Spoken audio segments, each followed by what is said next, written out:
Hi, Helen from crystalsandcrochet.com here.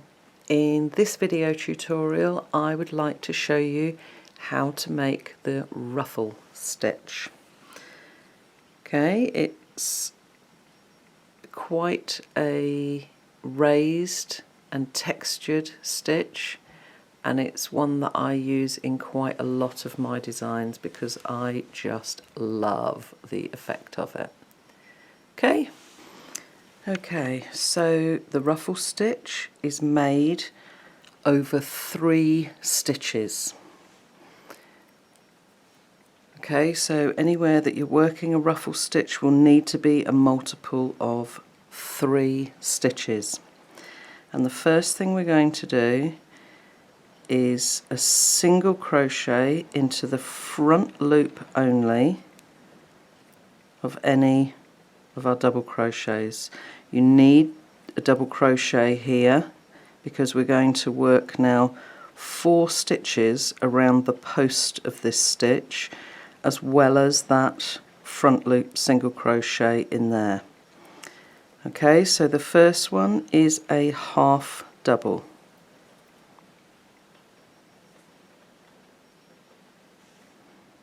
And then we're going to do 3 double crochets. So that's, if we can get through there, yes, 1,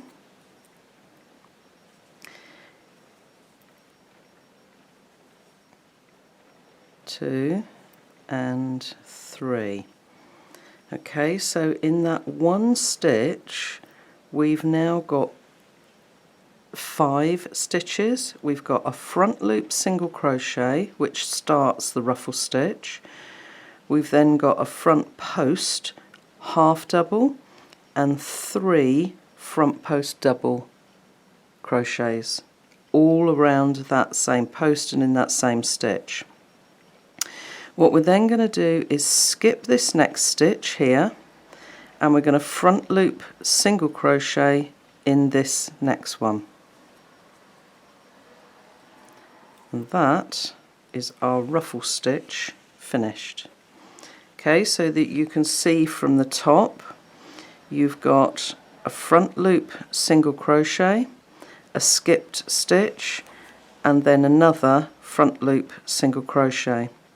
So when you're working in the following rounds, you've got a back loop, both loops, and a back loop to work into on those stitches.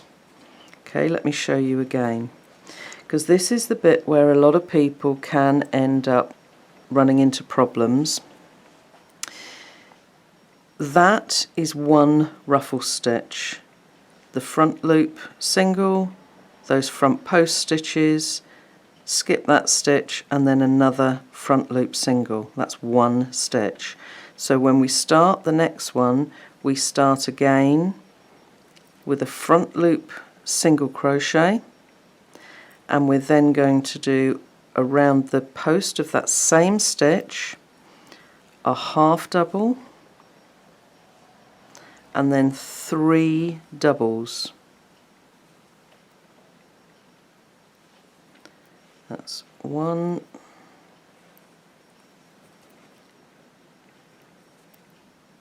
2 and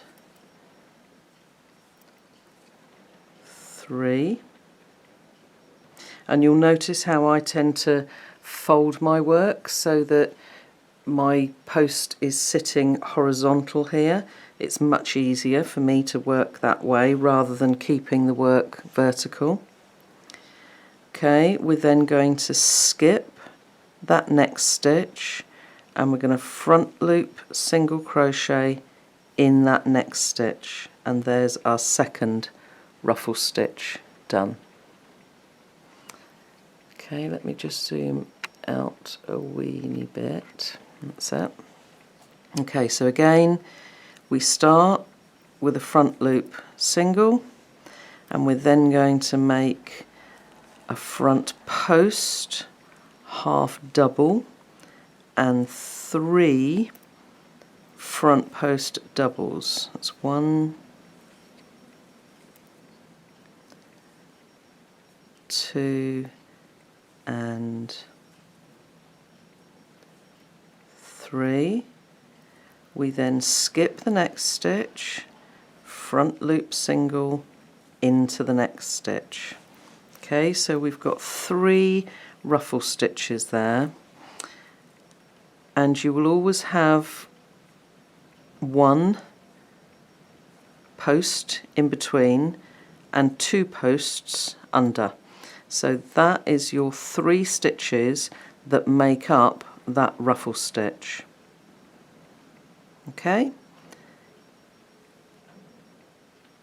let me finish off and I'll catch up with you there. So as I'm making this circle, I've now got to the last 3 stitches here, because I finished that ruffle stitch with a front loop single crochet. So just to show you how to join them together, we'll just do that last one with a front loop single crochet, and then the front post stitches, 1 half double and 3 front post double crochets. Sorry, dropped my hands out there. That's 1, 2 and that's 3. So then we're going to skip that stitch and we are going to front loop single crochet in that stitch. If you are continuing with the same colour, obviously you are going to join to that first front loop single crochet with a slip stitch. If you're changing colours, which I tend to do every round that I do, then you're going to make an invisible join over this first front loop single.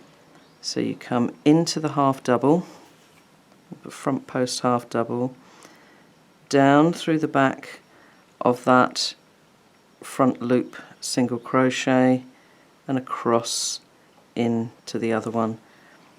And then normally I would recommend with a stitch like this, because you haven't really got a base to work around here, I would wait until you've done another couple of rounds, and then you can pull these loops down through the back of your work, because you need to be able to get into these loops here and here as you're working a following round. So leave those loops, those ends rather, sorry, leave those ends until you've done at least one more round before you thread those down through the back and work them away under here. Okay, so that is how we make the ruffle stitch. Thanks for watching.